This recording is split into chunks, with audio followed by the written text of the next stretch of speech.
இதை பற்றி பார்க்க போகிறோம் அப்படின்னு பார்த்தீங்கன்னா, தமிழக அரசு போக்குவரத்து கழகங்களில் டிரைவர் கம் கண்டக்டர் இந்த பணியிடங்கள் டிசிசி உடைய பெண்டிங் லிஸ்ட் 850 பேருக்கு பணி வாய்ப்பு கிடைக்குமா கிடைக்காதா? ஸோ டிஎன்எஸ்டிசி 2026 சிறந்த நோட்டிஃபிகேஷன் எப்பொழுது வரும்? ஸோ டிரைவிங் லைசன்ஸ் மற்றும் கண்டக்டர் லைசன்ஸ் ஓகேங்களா, யாரெல்லாம் இப்போ எடுக்க வேண்டிய சுச்சுவேஷனுக்கு தள்ளப்படுகிறார்கள்? ஸோ போக்குவரத்து கழகத்தில் புதிய பேருந்துகள் புதிய பேருந்துகள் வந்து பார்த்தீங்கன்னா கொள்முதல் பண்ணிகிட்ருக்கேன் அப்படின்னு சொல்லிட்டு இருக்காங்க. டிஎன்எஸ்டிசி தனியார் நிறுவனத்திற்கு தாரை வார்க்கப்படுகிறதா? ஸோ ப்ரைவேட் டிஎன்எஸ்டிசிக்கு போகுமா போகாதா?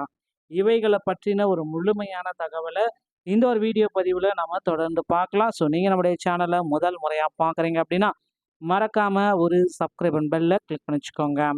தமிழக போக்குவரத்து கழகங்களில் புதிய காலி பணியிடங்கள் 2026 அதிகரிக்க போகிறாங்க. 2026 புதிய காலி பணியிடங்கள் தமிழக அரசு இதை விரைவில் வெளியிட போகிறதா தகவல் வந்திருக்குங்க. ஸோ கிட்டத்தட்ட 28,000 காலி பணியிடங்கள் போக்குவரத்து கழகத்தில் இருக்கும் அப்படின்ற மாதிரி எதிர்பார்ப்புகள் இருக்குது. ஸோ 28,000க்கு மேற்பட்ட காலி பணியிடங்கள் போக்குவரத்து கழகத்தில் அதிகரிக்க போகிறாங்க.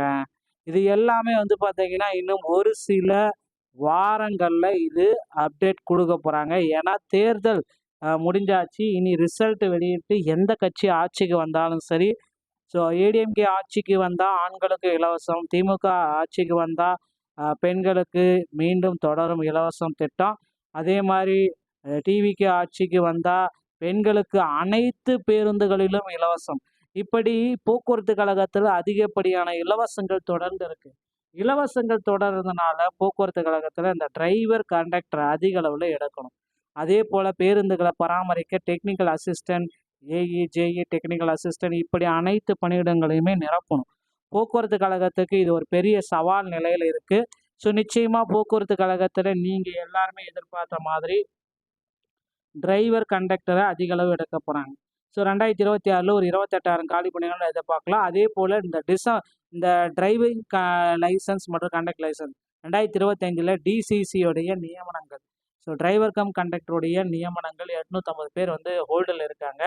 ஸோ அதில் வந்து பார்த்திங்கன்னா நிறைய பீப்புள்ஸ் வந்து பார்த்திங்கன்னா இப்போ இன்னமும் எங்களுக்கு பணி வாய்ப்பு கொடுப்பீங்களா மாட்டிங்களா அப்படின்னு கேட்டுகிட்டே இருக்காங்க. ஸோ 850 கேண்டிடேட் வந்து பார்த்திங்கன்னா ஹோல்டில் இருக்காங்க. அந்த 850 கேண்டிடேட்டுக்கு எப்பொழுது மறு வாய்ப்பு கிடைக்கும் அப்படின்ற மாதிரி கேள்விக்குறிகள் நாளுக்கு நாள் எகிரி கொண்டே தாங்க இருக்குது. ஸோ 850 கேண்டிடேட்டும் எங்களுக்கு இன்னொரு மறு வாய்ப்பை கொடுங்க அப்படின்ட்டு கோரிக்கைகள் வச்சுருக்காங்க. ஸோ நிச்சயமாக 850 கேண்டிடேட்டுக்கும் இந்த ஆண்டுக்குள்ளாரையே போஸ்டிங்ஸ் எல்லாமே போடுவாங்க அப்படின்றத நம்பலாங்க. ஸோ இதுதான் போக்குவரத்து கழகத்தில் தற்சமயம் வந்திருக்க மிக மிக முக்கியமான செய்திகளில் இதுவும் ஒன்று. ஸோ டிஎன்எஸ்டிசி புதிய பேருந்துகள் நடைமுறையில் கொண்டு வந்துட்டாங்க. அதிக அளவு இனி பேருந்துகள் வந்து தமிழகத்தில் புழக்கத்தில் வரும். அதே போல் புதிய அப்டேட்டுகள் அனைத்துமே வரும். டிஎன்எஸ்டிசியை ப்ரைவேட்டில் கொண்டு போக போகிறதா தகவல்கள் வந்திருக்குங்க. ஸோ டிஎன்எஸ்டிசி வந்து பார்த்திங்கன்னா இனி வரும் காலங்களில் ப்ரைவேட்டில் இருக்குமா அப்படின்ற மாதிரி சந்தேகங்கள் இருக்குது. பொறுத்து வந்து நம்ம பார்க்கலாம். தமிழக அரசு போக்குவரத்து கழக செய்திகளை நீங்கள் உடனுக்குடன் தெரிஞ்சுக்க நீங்கள் நம்முடைய சேனலை சப்ஸ்கிரைப் அண்ட் பெல்லை கிளிக் பண்ணி வச்சுக்கோங்க. மீண்டும் ஒரு நல்ல தகவலோடு நான் உங்களை சந்திக்கிறேன். நன்றி, வணக்கம், தேங்க்யூ.